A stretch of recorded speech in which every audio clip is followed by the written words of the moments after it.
Joe Frazier and me, we'll declare war on that day. About his job, Foreman is all over Joe Frazier. Frazier is down again. It's been more than 50 years since the legendary fight that took place during the golden era of heavyweight boxing. Before this fight, George Foreman ripped each of his opponents to shreds, but he still wasn't perceived as an elite boxer, since he was still to fight someone truly world-class.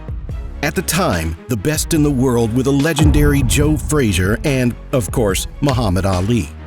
Having just conducted the fight of the century, these fighters have conquered the hearts of all the fans, and nobody cared much for the title contender Foreman. Everybody had the rematch between Ali and Frazier on their lips, while Big George was relegated to the role of a warm-up before the real fight.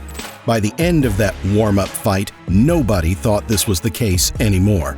Foreman came to be recognized as an elite boxer in his own right, entering the pedestal beside the best fighters of the time, Frazier and Ali. But the way he did it left no one indifferent or shocked at all. Let's get ready to rumble! Boasting a deadly left hook, Joe Frazier hadn't lost a single professional match. Smokin' Joe crushed the whole royal division of boxers, cementing his domination of the boxing world in a unanimous victory in a 15-round war with Muhammad Ali. Joe Frazier, sitting on 29 victories, 25 of which by knockout, was the ruling undisputed world superweight champion. Foreman, a contender for the title, shouldn't have posed much of a problem for Frazier. "I didn't see Foreman as being special," Frazier wrote in Smokin' Joe, his autobiography. "Big, strong, young, and ambitious. Yes, all of that, but beatable just the same." Foreman was a troubled youth. He dropped out of school at 15, becoming a bricklayer and a carpenter, gaining a lot of muscle mass in the process. He thought about going to play football, but in the end, he was captivated by boxing. In the 1968 Mexico Olympics, he crushed a USSR boxer, earning a gold medal, which, by the way, was also won by Smokin' Joe 4 years prior.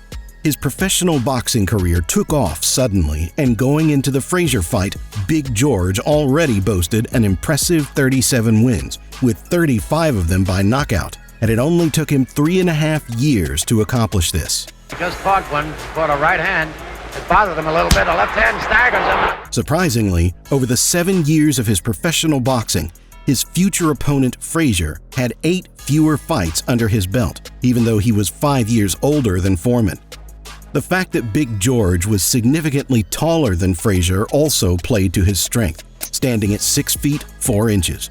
Although he hadn't lost a single pro match and crushed his opponents as if he was King Kong swatting tiny planes in the sky and demolished his opponents, everyone still favored Joe.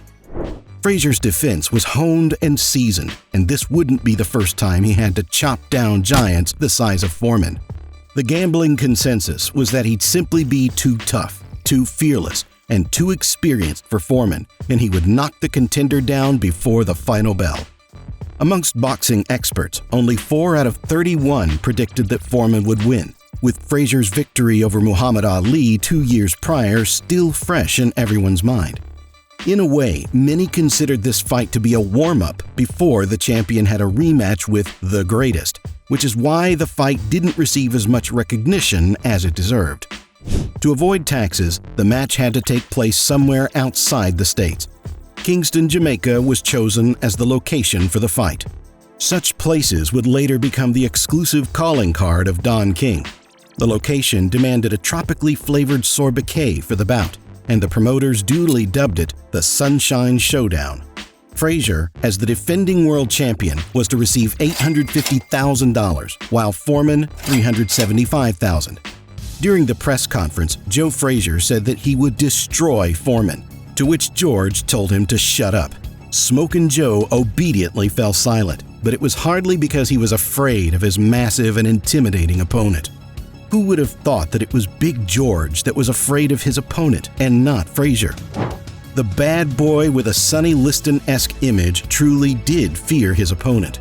He didn't mention it to his family nor his trainer, but after uttering crass words to Frazier during the press conference, He immediately thought to himself, how could I have said that?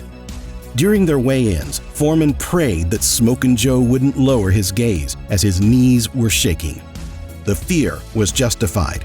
Frazier was a magnificent boxer who never stopped and continued pushing forward. His victory over Ali, which obviously Big George saw, only fueled his fear of the reigning champion. But at the time, nobody knew this. He entered the ring a giant, ready to win the fight. Interesting evening. Frazier quite understandably the favorite. Foreman comes out punching with the right. Frazier in his usual style. Smoking is the way he puts it. His job to get inside. His best weapon, the left hook. The first 30 seconds didn't spell any danger for Joe Frazier. He fought in his favorite manner, constantly dodging and trying to get Foreman with his trademark left hook. But something happened that nobody was expecting. It wasn't Frazier who was dominating the fight anymore. It was Big George. Foreman quickly began advancing and showed everyone his intentions. The first knockdown was from a short right uppercut off the back of a captive bolt pistol left jab. Just saying it, you may hear him. Down goes Frazier! Down goes Frazier! Down goes Frazier! Muhammad Ali couldn't manage to send Joe Frazier on the ground once in all 15 rounds, and here we had a challenger knocking down the reigning world champion in the first round. Perhaps this was just a fluke, but no. The second was from a more devastating right uppercut that followed a barrage of everything from a boxer's worst nightmares. About his job, Foreman is all over Joe Frazier. Frazier is down again, and he may be. No, he is rising. Everyone watching was stunned. Yet another right uppercut did the damage for the third fall as Frazier collapsed backward right on the bell. About to end. 2 knockdowns in the first round of Joe Frazier. Down again. No saving by the bell. Referee Arthur McConte Sr. took up a mandatory 8 count, but gave up, as the visibly shaken champ was already being helped onto his stool by his team. The 3 knockdown rule had been waived, but it would have made for an interesting decision otherwise. Foreman, shaking in the knees at the thought of fighting Frazier, finished the first round as if he was coming from a light workout, not even breaking a sweat. For the layman watching, Frazier would have seemed a boxer from some lower division rather than the unbeaten world champion. And yet, Foreman had an undisputed world champion who never gave up before him. Even after such a resounding success in the first round, Big George had doubts about his final victory. The uncompromising Smokin' Joe could have turned the tide at any moment. At the start of the second, Frazier didn't seem worse for wear.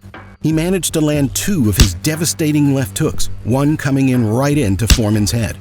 This was the hook that sent Ali to the ground. Foreman didn't want the same happening to him, so he quickly got to working Frazier down. George continued to rain punches as Frazier attempted to escape via bunny hop, but Foreman landed a chopping right hand to his jaw for the 4th knockdown of the match. Frazier's knees buckled. He is down. He is down for the 4th time in the fight. George Foreman is doing to Joe Frazier what he did as a 19-year-old. As Mercante ushered Foreman to a neutral corner, he could be clearly seen looking towards Frazier's trainer, Yancey Durham. A ringside reporter later said that Foreman told Durham to stop it or I'm going to kill him. Durham didn't stop it, and barely 15 seconds later, the scene was repeated. Go City Arena, a quick left from George. Another! Frazier is down for the 5th time in this fight. After another standing 8 count, and while Frazier was against the ropes, Foreman attacked. And as Cozell said on the telecast, it's target practice. A right uppercut lifted Frazier off the campus and dropped him to one knee. Frazier is ready to go again. Joe is standing. There he goes. 3 times. 3 times. The fight is stopped.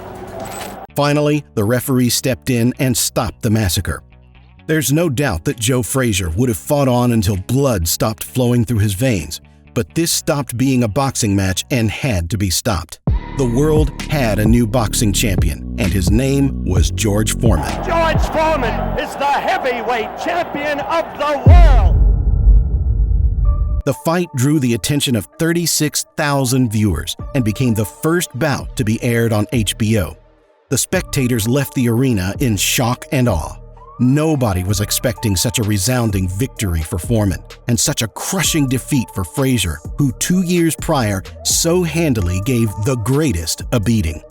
Truthfully, his victory over Muhammad Ali may have made Joe officially the best fighter, but oddly enough, it was to his detriment. It was the peak of his career, after which it was all downhill. Frazier relaxed and didn't train as hard as he once did. Besides, being the elite boxer Frazier was, he almost always needed a couple of rounds to warm up and get in the rhythm. This is exactly the reason why Smokin' Joe was at his most vulnerable the first couple of rounds, and against an opponent like Foreman, this was fatal. Despite the difficulties, after every time he got knocked down, he firmly got back up on his feet and continued pressing forward. Everyone was amazed by his tenacity, even Foreman. This was perhaps the most brutal defeat of a reigning world heavyweight champion in the modern era, perhaps with the only fight coming close to this one being the Sonny Liston versus Floyd Patterson bout. Left, a grazing right, and a solid left to the cheekbone. Drop the champion. Those that had previously considered Foreman to be a crude boxer with a blockhead technique now thought his style was refined and skillful. Everyone finally recognized his incredible strength and power. They began to fear and respect him. Foreman would have many epic fights ahead of him, including another meeting with Joe Frazier, which too would prove to be spectacular. Winning the heavyweight title was a great moment, Foreman said. If something ever happens bad to me, like wrecking my car, I could always fall back and reminisce on that title. And if you'd ask why I'm smiling, it's because of that.